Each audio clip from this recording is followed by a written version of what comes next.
pelajaran kurikulum untuk memelihara orang percaya, untuk membantu pertumbuhan rohani Anda. Dari KTWR Agana Guam, selamat mengikuti.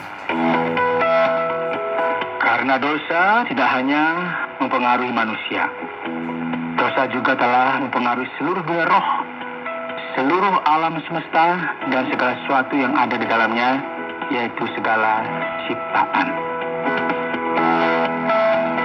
Saudara mendengar bersama dengan saya, Oti Priambodo, dalam program Jalan 66. Senang sekali karena bisa mempersembahkan program yang memberikan pengetahuan Alkitabiah dan menyuguhkan kepada kita jalan keselamatan. Hari ini, pembelajaran Alkitab kita dalam rangkaian pembelajaran surat-surat dari penjara akan membawa kita kepada kitab Kolose. Dan sebentar lagi, kita akan dibawa untuk menelusuri pasal 1 dengan tema Karya Kristus dalam Kita. Pak Yohanes akan menunjukkan kepada kita bahwa Injil itu bukanlah wahyu yang berasal dari hikmat manusia, melainkan ini merupakan sebuah wahyu yang berasal dari pikiran Allah itu sendiri. Kami berdoa supaya Anda tidak hanya memahami Injil dari sisi intelektual saja, tapi juga dari pemahaman dari sisi kerohanian. Jadi, mari kita dengarkan program ini bersama. Saudara, hari ini kita akan mulai belajar dari kitab Kolose. Kita akan mulai dari pasal pertama, dan tema kita hari ini adalah Kristus berkarya dalam kita. Saudara, ketika kita mempelajari rangkaian surat dari penjara, kita telah mempelajari keseluruhan kitab Efesus. Dan sekarang kita akan mempelajari kitab Kolose. Kolose merupakan sebuah surat yang mirip kitab Efesus dengan tema yang mirip. Dan ini merupakan salah satu surat yang memberi fokus kepada doktrin yang penting dalam Perjanjian Baru. Surat ini ditulis sekitar tahun 61 sampai 62 ketika Paulus sedang ada di penjara di Roma. Ketika kita membaca firman Tuhan ini, kita akan menemukan hal-hal yang penting untuk kita ketahui. Paulus memperkenalkan dirinya kepada jemaat di Kolose yang belum pernah ia temui secara pribadi. Dari Paulus, Rasul Kristus Yesus, oleh kehendak Allah, dan Timotius saudara kita, kepada saudara-saudara yang kudus dan yang percaya dalam Kristus di Kolose. Paulus mulai menunjukkan rasa syukurnya yang melimpah-limpah kepada jemaat yang ada di Kolose, sebagaimana yang kita lihat di ayat 3. Ia juga telah mendengar tentang iman mereka dalam Yesus Kristus, dan atas kasih mereka terhadap semua Roh Kudus, dan juga atas pengharapan yang mereka miliki yang tersimpan di surga.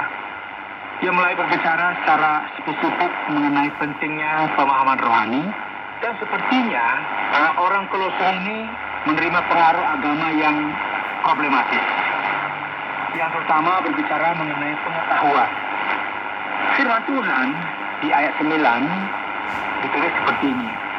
Sebab itu sejak waktu kami mendengarnya, kami tiada berhenti berdoa untuk kamu.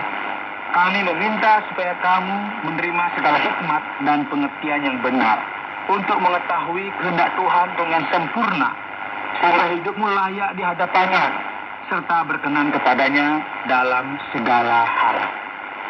Saudara, ini merupakan kebutuhan yang mendasar bagi jemaat yang ada di Kolose, dan ini juga yang seharusnya menjadi kebutuhan kita juga.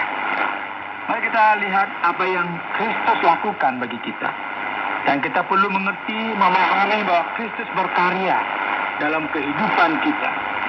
Mungkin Anda telah mendengar banyak hal ini sebelumnya. Kita bisa mengingat hal ini khususnya dalam Jumat Agung. Apa arti semuanya ini? Kolose pasal yang pertama ini kita akan bisa melihat ini dengan lebih baik. Jadi kita perlu menggarisbawahi bahwa pengenalan atau pengetahuan akan Kristus ini akan menyatakan kepada kita bahwa barang siapa bersama-sama dengan Kristus berhak menerima warisan yang dijanjikan. Jadi kita melihat apa yang tertulis dalam ayat 12. Dan mengucap syukur dengan sukacita kepada Bapa yang melayakkan kamu untuk mendapat bagian dari apa yang ditentukan untuk orang-orang kudus di dalam kerajaan terang. Saudara, ketika seseorang menerima Kristus dan menjadi anak-anak Allah secara rohani, orang tersebut merupakan ahli waris Allah atau orang yang berhak menerima janji Allah. Sekarang bayangkan bagaimana keadaan Anda ketika mendapat warisan surgawi yang Anda miliki ketika Anda mendapatkan sebuah posisi yang baru di dalam Kristus.